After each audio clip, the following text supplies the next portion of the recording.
child of the late 60s, early 70s. We were all about to change the world. And Kinark, well, at that point Browndale, was a place where that was what we did. The whole organization intended to change the world for children and families, and actually did contribute to that. But the rumor mill about Kinark was that they adapt their treatment plans to meet the needs of the client versus having the client meet the need of the philosophical approach.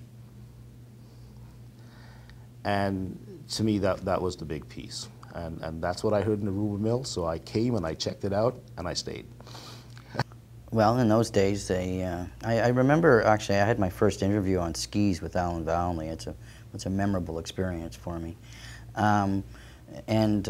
When we skied into the camp and he showed me what was there at that time, and there really wasn't anything, about 3 buildings and a bunch of foamies, I thought, people don't live like this anymore. This isn't right. There were outhouses and there were tarps and there were tents, and that was about it. An interesting concept, but its time had come to change. There was time for change. We were very much a residential day treatment type program with mostly all residential programs, like all the kids would have been served in a residential setting. So now we've moved to more of an outpatient, in-home, those types of services, so there's been a lot of changes there. There were more than 400 children in residence throughout the province and in different places in the world, which was interesting, but in Ontario, over 400 children, all of whom had been pretty much disconnected from their families. I think there was 1 social worker for each area program, and we did what we could with families, but it was very limited. And that's shifted, obviously, significantly. We're now working with families. There are, I think, maybe only 40 children in residential care in the agency. And that reflects to me a real respect for supporting families and children at home. I think for me it's really trying, you can never do it, and parents will always say you can never fully understand what it is to have a child with autism, and I don't understand what it's like because I don't have a child with autism, but I think it's trying to put yourself in the parent's shoes the best you can and really listening to as best you can as to what they're going through every day, and trying to always, no matter what you do every day, try to think about, well, what is that like for the parent? Of glee or satisfaction. And I still remember this one individual who we'd been running around constantly, just had to sub people in because he was so active, and then walked across the playing field, just walked right over to me and gave me a great big hug. And I'll remember that as long as I live as one of the great moments of working with children with autism, totally out of the blue.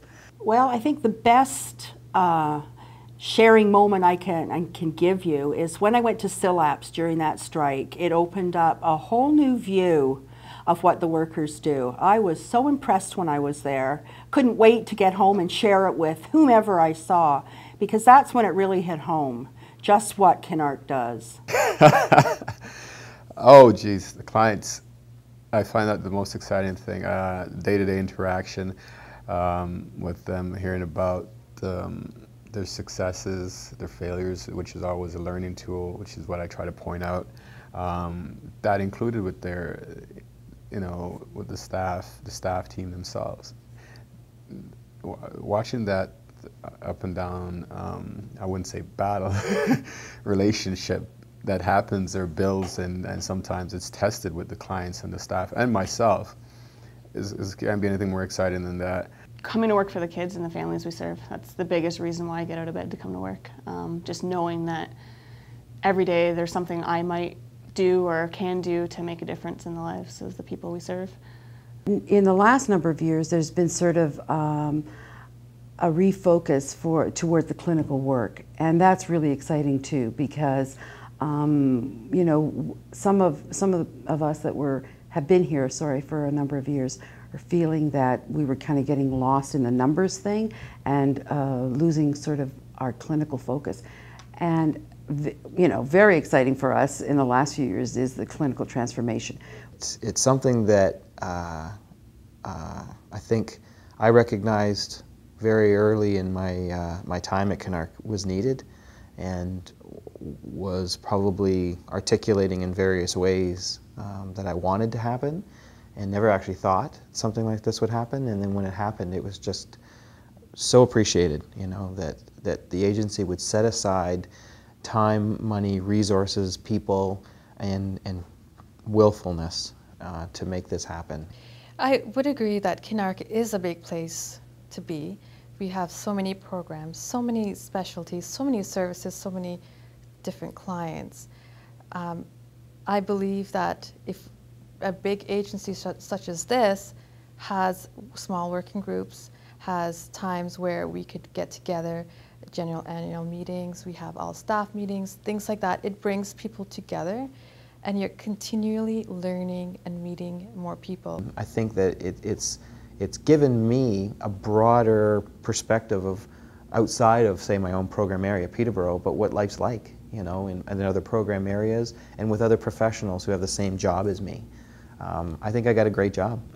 I feel like I've grown up with Kinark, and I think a lot of people around here feel the same way, that it's a family. It's a business, but it's a family in the way that we treat one another, and we respect one another, and we support one another in the endeavors that we do. There's really not a lot of need to go exploring anywhere else. If you're excited about what you do and you're proud of the place you do it, and it offers you endless opportunities, you tend to stick around.